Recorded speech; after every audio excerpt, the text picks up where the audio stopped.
ये जो पूरा प्रोपेगेंडा नैरेटिव रचा जा रहा है, ये बेचैनी इस बात की है कि ये फर्जी वोटर मत हटाइए। जिस संविधान को बचाने की आप बात करते हैं उसी में सब कुछ लिखा हुआ है, कम से कम उसको तो पढ़ लीजिए। जिस जनतांत्रिक प्रक्रिया के साथ इस देश की आम जनता है, पॉलिटिकल पार्टी विरोध कर रही है। एक समूह के नाम पर वो खड़े हो जाते हैं कि देखिए इसके साथ में भेदभाव हो रहा है, इसके ऊपर अत्याचार हो रहा है। तो इनको डर है कि उनके वोट अगर कट जाएंगे तो फिर तुम्हारी जो सियासी जमीन है वो खिसक जाएगी। तो क्या एक इंसान को 2 जगह वोट डालने का अधिकार हो सकता है क्या? यही है एसआईआर। हम लोग पहले दिन से कह रहे हैं कि एसआईआर कोई मुद्दा ही नहीं है। ये भरे मन से कहा गया, आपका खून कब खोलेगा, आपका वोट कट रहा है, आप शांत बैठे हैं। शांत इसलिए बैठे हैं कि हमारा कटा ही नहीं है। नमस्कार, आप देख रहे हैं डीएनपी इंडिया। मैं हूं प्रकाश ललित और मेरे साथ है मेरे सहयोगी राहुल चौधरी। बंगाल की बेचैनी बढ़ती जा रही है। बंगाल में वहां की सत्तारूढ़ पार्टी टीएमसी की बेचैनी दरअसल बढ़ती जा रही है। टीएमसी को जाने किस बात का डर सता रहा है। ममता बनर्जी बेचैन है। ये हिला दूंगी, वो हिला दूंगी, दुनिया हिला दूंगी, देश हिला दूंगी, इस तरह की बातें कर रही हैं। कह रही हैं कि बीजेपी वाले मुझसे बच के रहें। वो बिहार का उदाहरण दे रही है। दर्शकों, जिस एसआईआर से बंगाल की टीएमसी को डर लग रहा है, ममता बनर्जी जिसको बंगाली अस्मिता से जोड़कर देख रही है, उसी एसआईआर पर सुप्रीम कोर्ट में सुनवाई भी चल रही है। सुप्रीम कोर्ट में विपक्ष के वकील हैं मनोज झा, जो आरजेडी वाले हैं, उनकी तरफ से विपक्ष के वकील हैं कपिल सिब्बल। कपिल सिब्बल को जरा एक सवाल पूछ लिया जस्टिस साहब ने। पूछा, सिब्बल साहब ये बताओ, बिहार में तो हमने इतनी बड़ी टीम भेजी हुई थी, बिहार में बताया गया लाखों लोगों के नाम कट गए, लेकिन हमारी टीम को एक आदमी नहीं मिला जिस आदमी ने ये कहा कि मेरा नाम गलत कट गया। या तो लोग मर गए हैं या तो लोग माइग्रेट कर गए हैं, हमें एक आदमी नहीं मिला जी। दूसरे जज साहब थे, उन्होंने भी यही कहा कि हमारी जो टीम गई हुई थी उसकी फाइंडिंग्स में तो कुछ है ही नहीं। यानी चुनाव आयोग ने बिहार में जो काम किया, जो हमें भी डर लग रहा था, जो विपक्षी पार्टियां जैसा माहौल बना रही थी देश में, जज साहब को भी तो वही लगा। जज साहब ने ये कहा कि हमें तो लगा कि बहुत गड़बड़ हो रहा है, टीम को भेजी, लेकिन एक आदमी नहीं आया। आज उसी एसआईआर की प्रक्रिया के तहत जो वेस्ट बंगाल में हो रहा है, जिसमें 99% से ज्यादा लोगों को फॉर्म दे दिया गया, राहुल जी 80% से ज्यादा लोग फॉर्म जमा कर चुके हैं और ऑलरेडी उनका फॉर्म जो है डिजिटाइज हो चुका है, इलेक्शन कमीशन की वेबसाइट पर चढ़ चुका है। आज यानी जिस समय हम ये वीडियो कर रहे हैं, टीएमसी का एक प्रतिनिधि मंडल जिसमें डेरेक ओब्रायन, ये मुखर्जी साहब, कल्याण बनर्जी, ये सब लोग इलेक्शन कमीशन से मिलने वाले हैं। जी जान लगाया हुआ है, एसआईआर नहीं होने देंगे, हम सड़कों पर उतर जाएंगे। इस तरह की कहानी चल रही है उस वेस्ट बंगाल में, जिस वेस्ट बंगाल को लेकर ऐसी खबरें आ रही हैं कि घर के पीछे किसी के घर में बम मिल रहा है, किसी के घर के बरामदे में बम मिल रहा है। कोई आया किराएदार बनकर, जिसने मकान मालिक की बेटी से शादी कर ली, मकान मालिक का नाम अपने बाप की जगह पर रख लिया। अब वो मकान मालिक बोल रहा है कि एक बांग्लादेशी 20 साल पहले आया था, मेरी बेटी से शादी कर ली, मेरे घर जमीन पर कब्जा कर लिया, अपने वोटर आईडी में अपने बाप की जगह मेरा नाम लिख दिया, ये जगह छोड़ के जाने को तैयार नहीं है। ऐसे सैकड़ों किस्से बंगाल से निकल के आ रहे हैं, लेकिन वेस्ट बंगाल में एक सरकार ऐसी बैठी है जो कह रही है कि इस देश की संवैधानिक संस्था, जो चुनाव आयोग, जो प्रक्रिया एसआईआर कर रहा है, कह रहे हैं हम नहीं होने देंगे, चाहे जो हो जाए, इसको रोकिए। एक दूसरी तस्वीर इसकी ये है, भाग रहे बांग्लादेशी तो हम लोग लगातार आपको बता ही रहे। एक इनिशियल जो नंबर है, वो नंबर ये है कि 14 लाख लोग हैं। ये 14 लाख लोग 50 लाख हो सकते हैं, और 50 लाख लोगों का जो फर्जी नाम कह लीजिए, या जो मर गए, जो नहीं है, जो माइग्रेट कर गए, या जो फ्रॉड है, उनके नाम कट सकते हैं राहुल जी। और इस कदर बेचैनी है कि सुप्रीम कोर्ट से लेकर के इलेक्शन कमीशन के दफ्तर और कलकत्ता तक कहानी है। अब तो जज साहब कह रहे हैं कि भाई साहब हम लोग भेजे हुए हैं, कोई मिला ही नहीं। लेकिन ये देश की जनता को बता रहे हैं कि नहीं नहीं, बहुत गड़बड़ कुछ हो रहा है। और अगर गड़बड़ हो रहा है राहुल जी, जो पॉलिटिकल पार्टी को समझ आ रहा है, तो ये कौन लोग हैं जो अपना फॉर्म जमा करा रहे हैं? आम जनता क्यों फॉर्म दे रही है? आम जनता तो जमा ही नहीं करती, बीएलओ जाते, बीएलओ को उनका फॉर्म नहीं मिलता, लोग ही बहिष्कार कर देते हैं। यानी जिस जनतांत्रिक प्रक्रिया के साथ इस देश की आम जनता है, पॉलिटिकल पार्टी विरोध कर रही है। देखिए प्रकाश भाई, सबसे बड़ी बात तो यह है कि देश के हित में कुछ भी होगा, कुछ राजनीतिक दल ऐसे हैं, उनके वकील ऐसे हैं, वो तुरंत खड़े हो जाते हैं मानव अधिकार के नाम पर और कहते हैं कि देखिए ये, खासकर सुनिएगा गौर से दर्शकों, एक समूह के नाम पर वो खड़े हो जाते हैं कि देखिए इसके साथ में भेदभाव हो रहा है, इसके ऊपर अत्याचार हो रहा है। बात बांग्लादेशियों की नहीं करेंगे, घुसपैठियों की नहीं करेंगे, आप समझिए। जो इस देश का एक बार नहीं बोल, भाई एक बात बताइए, इस देश का मुसलमान है जो आजादी के समय इस देश में रह गया कि जी हमें यहाँ पे रहना है, ठीक, उनकी तुलना क्या घुसपैठियों से हो सकती है? क्या बांग्लादेशियों से हो सकती है? क्या पाकिस्तानियों से हो सकती है? रोहिंग्याओं से हो सकती है? लेकिन ये लोग कर रहे हैं क्योंकि इन्होंने बसाया है, इनका वोटर है और इनको डर है कि उनके वोट अगर कट जाएंगे तो फिर तुम्हारी जो सियासी जमीन है वो खिसक जाएगी।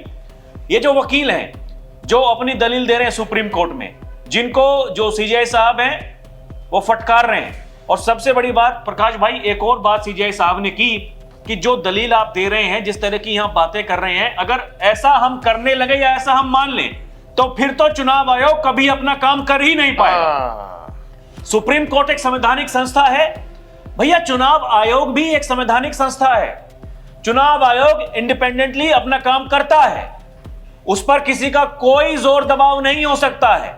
आप भले कितने आरोप लगाएं, आप ये कहें कि देखिए बीजेपी का आयोग है, कोई उसको जुगाड़ आयोग बताता है, चुनाव आयोग ये कह रहा है कि हमारे पास में शिकायतें आई कि जो वोटर लिस्ट है वो ठीक नहीं है, उसमें शुद्धिकरण होना चाहिए, इसलिए हम ये जो स्टेप है उसे उठा रहे हैं। और ऐसा नहीं है कि आज से पहले ये नहीं हुआ।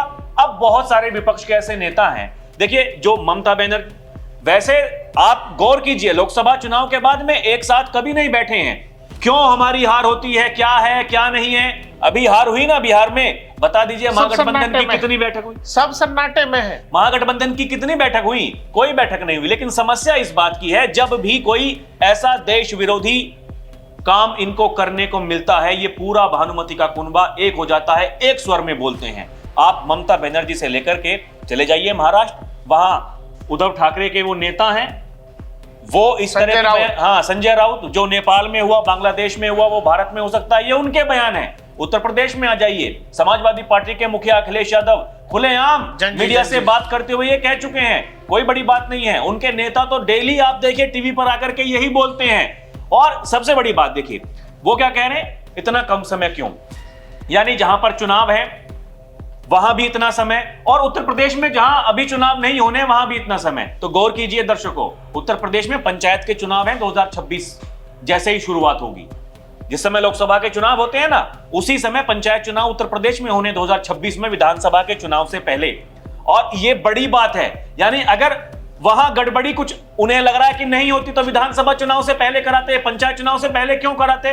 और पंचायतों में गांव देहात में ज्यादा लोग रहते हैं, वो सबसे बड़ी समस्या गांव देहात की है। आप गौर कीजिए, यानी जो गांव में रहने वाले लोग हैं, छोड़िए घुसपैठियों को, छोड़िए बांग्लादेशियों को, रोहिंग्याओं को, जैसे हम लोग हैं, हम कभी गांव में रहते थे, आज हम शहर में आके रहने लगे, लेकिन हमारा वोट आज भी गांव में है। जब वोट होता है, अभी तक हमने अपने शहर का वोट नहीं बनवाया है, लेकिन कुछ लोग ऐसे हैं जो शहर में आके रहने लगे, उन्होंने अपना शहर में वोट बनवा लिया, उनका गांव में भी वोट है। तो क्या एक इंसान को दो जगह वोट डालने का अधिकार हो सकता है क्या?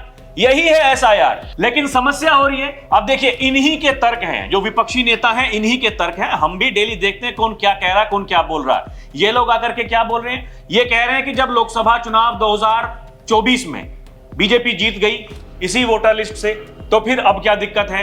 अरे बीजेपी जीत गई तो फिर चलता रहता काम, चुनाव आयोग कह रहा है कि हम कराएंगे एसआईआर, गड़बड़ी है। लेकिन तुम तो कह रहे हो कि तुम लोगों ने बीजेपी को हरा दिया है, और ये कह रहे हैं कि हमने बीजेपी को हरा दिया है। आप समझिए, मतलब देखिए, यानी राहुल गांधी क्या कहते हैं, हाँ, महाराष्ट्र में इंडिया गठबंधन लोकसभा चुनाव में जीत गया, विधानसभा चुनाव हुए तो एनडीए जीत गया, क्योंकि वहां पर इतने वोट बढ़ा दिए, वोट चोरी हो गई, वोट चोरी हो गई। समझिएगा, हरियाणा में क्या हुआ, बराबरी पर रहे इंडिया वाले एनडीए वाले, लेकिन जब विधानसभा चुनाव हुआ तो बीजेपी जीत गई, 25 लाख वोट जोड़ दिया, हाँ, वहां गड़बड़ी कर दी। अब जब 25 लाख वहां जोड़ दिए थे, तो भैया वो अगर वो गलत होंगे तो वो कटने चाहिए कि नहीं कटने चाहिए?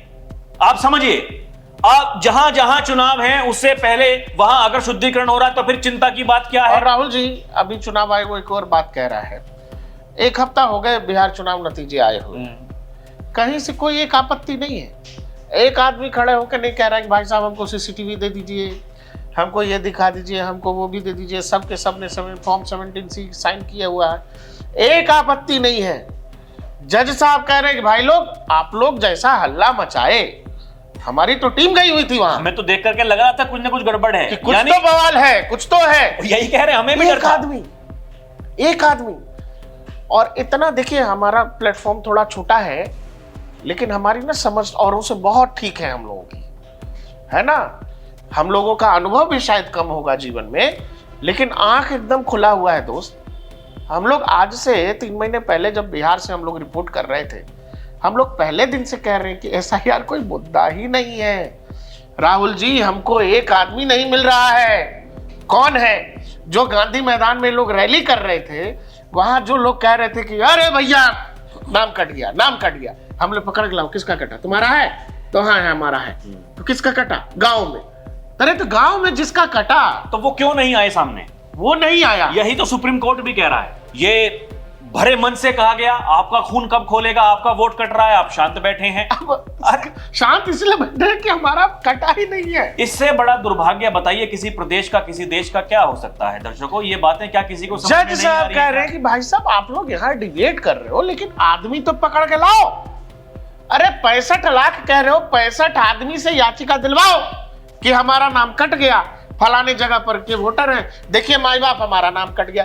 इन लोगों को 65 लाख, जो लोग ये लोग कह रहे हैं राहुल जी बिहार में, इन लोगों के पास 65 आदमी नहीं है, और ये लोग कह रहे हैं कि वोट चोरी हो रहा है। अरे जिन लोगों को मंच पर आकर के बुलवाया, कैमरे के सामने माइक पर बुलवाया कि जी देखिए हमारा वोट कट गया, अगले दिन जब पत्रकार पहुंचे उनके घर पर, आधा घंटा में वो बबूल भी फूट गया। बोले कि जी हमको हमसे तो कांग्रेस के कार्यकर्ताओं ने कहा था या फलाने के कार्यकर्ताओं ने कहा था कि जी ऐसे जाकर राहुल गांधी ऐसे कहेंगे, आप जाकर के ऐसे बोल दीजिए। इनकी बहस क्या है? देखिए समस्या इनके साथ में एक बात की है, ये बहस क्या करते हैं, राहुल गांधी की वीडियो पर नरेंद्र मोदी से ज्यादा व्यूज आ रहे हैं, समझ रहे हैं, और इसीलिए हम चुनाव जीत जाएंगे। इसीलिए हम चुनाव जीत जाएंगे। मतलब जो बस सोशल मीडिया पर है कि आप देखिए ना दर्शकों, हर चुनाव से पहले आप देखिए, मैं तो बार बार एक ही बात बोलता हूं, कोई भी चुनाव हो, किसी राज्य का हो चाहे फिर आम चुनाव हो, ये ऐसा माहौल बनाएंगे, ऐसा माहौल बनाएंगे, अरे देखिए आंधी चल रही है, एक तरफा आंधी, वो आंधी केवल सोशल मीडिया पर है, वो आंधी पाकिस्तान को भी लगता है कि हम जीत जाएंगे। कांग्रेस की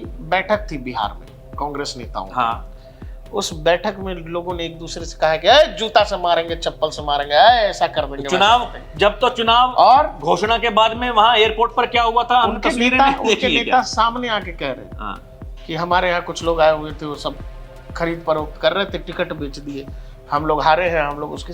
ये हाल है, ये हाल है। और जनता को ये मैसेज देने के लिए हम नहीं हार रहे, हमको मत पूछना, हमको मत टोकना, ये हरा रहा चुनाव आयोग, ये हरवा देता है। आप ये बताओ, जिस राज्य में अलग अलग जिलों से वो बांग्लादेशी जो भाग रहे हैं बांग्लादेश की तरफ, लेकिन राज्य की सरकार अभी भी घुसपैठ बांग्लादेशी पर बात करने को तैयार नहीं है।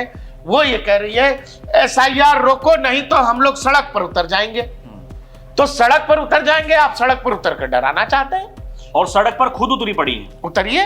सबसे बड़ी बात ये, आपने कभी देखा क्या किसी मतलब राज्य में कोई मुख्यमंत्री सड़कों पर उतर के अपनी सरकार में, अपनी सरकार में रहते हुए ये माहौल बना रहे, देखिए अलबेला है। क्या मतलब क्या है? अब एक नया इन्होंने प्रोपेगेंडा शुरू किया है, BLO आत्महत्या कर रहे हैं। हाँ, ये इससे मतलब आप समझिए दर्शकों, समझिएगा, अगर आप उनके कार्य को देखिए, उनको क्या जिम्मेदारी मिली है। देखिए चुनाव आयोग के पास में अपनी कोई फोर्स नहीं है।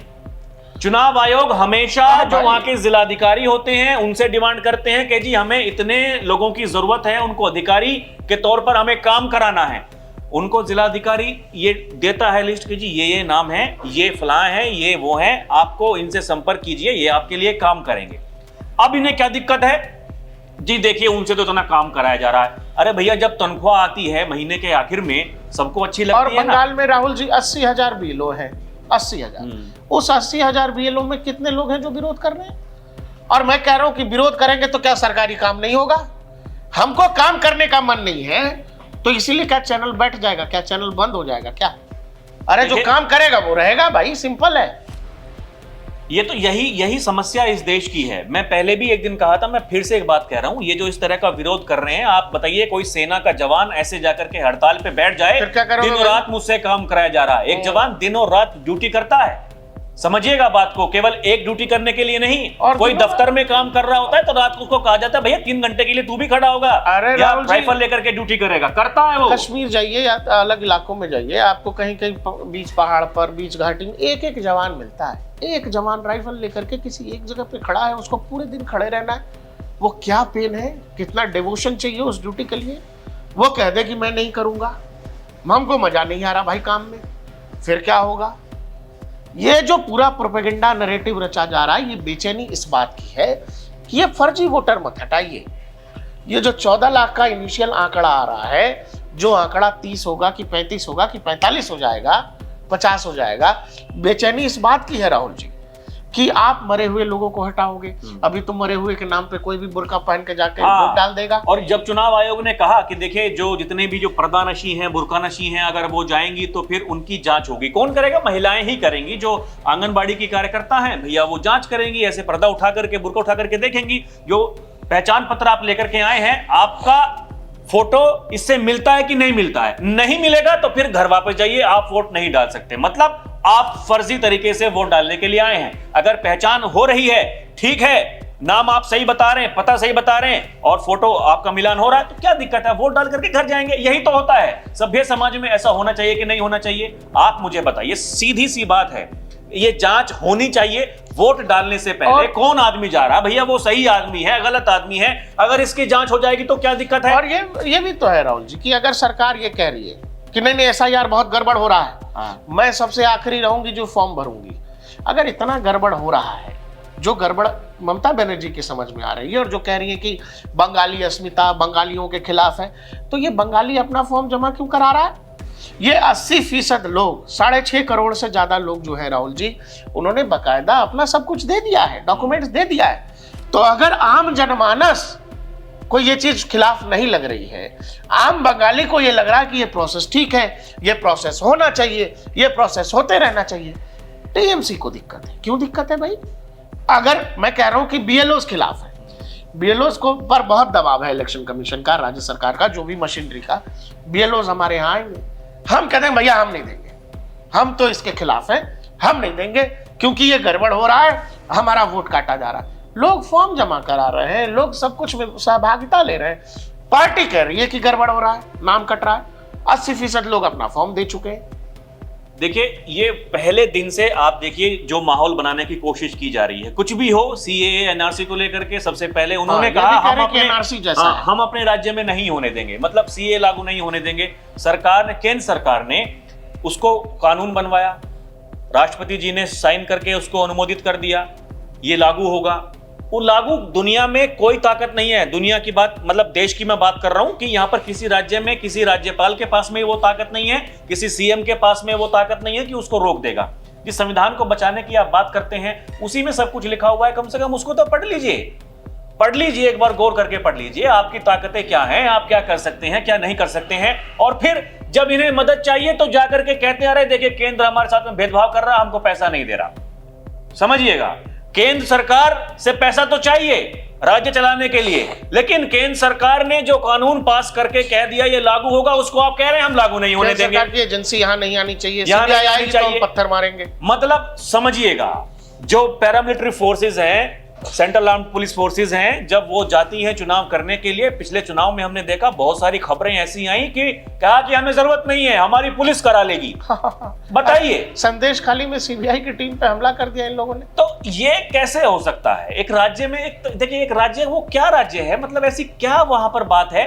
तो मतलब ये समस्या इस बात की है दर्शकों कि आप देश हित में कुछ भी होगा आप नहीं होने देंगे, क्योंकि आपको अपनी सत्ता प्यारी है। आपको यह लगता है अगर ऐसा हो गया तो भाई साहब हमारे लिए दिक्कत हो सकती है, आप मेहनत नहीं करेंगे। अरे आप लंबे समय से बंगाल में हैं मुख्यमंत्री, जाइए ना लोगों के पास में जाकर के बता दीजिए हमने ये काम किए हैं, देखिए कितना बदलाव आया है। अरे हमने लोगों की जीवन बदल दिया, देखिए तरक्की है चारों तरफ। विकसित भारत की बात कर रहे हैं तो हमने तो विकसित बंगाल बना दिया है। ऐसी कोई बात धरातल पर नहीं है। वोट बैंक का आधार है, उसी को लेकर के बार बार जीतते आ रहे हैं। वो गुंडागर्दी जिस तरीके से वहां पर लोग करते हैं चुनाव के दौरान, चुनाव जीतने के बाद में, और एक डर जिस कारण से लोग घरों से बाहर नहीं निकल पाते हैं तो वोट डालने के लिए, या फिर डर के मारे उन्हीं को वोट कर देते हैं कि कल को हमारे साथ में कुछ दिक्कत ना हो जाए। यही बदलाव अगर आ रहा है, इसको चेंज करना है तो दिक्कत क्यों? बंगाल में भागता हुआ घुसपैठिया, बेचैन राज्य सरकार, इन सब के बीच आज टीएमसी के कुछ नेताओं की इलेक्शन कमीशन से बैठक है। मुझे नहीं लगता इसमें कुछ निकलना है, क्योंकि इलेक्शन कमीशन अपना काम करता रहेगा। टीएमसी की जिद ये है कि वो एसआईआर की प्रक्रिया को होने नहीं देगी। आप बंगाली मानुस हैं, बंगाल में हमारा चैनल देख रहे हैं, अच्छा लग रहा है, सब्सक्राइब करिए, लाइक करिए, शेयर करिए और कमेंट जरूर करिए। देखते रहिए डीएनपी इंडिया, हर खबर भरोसे के साथ।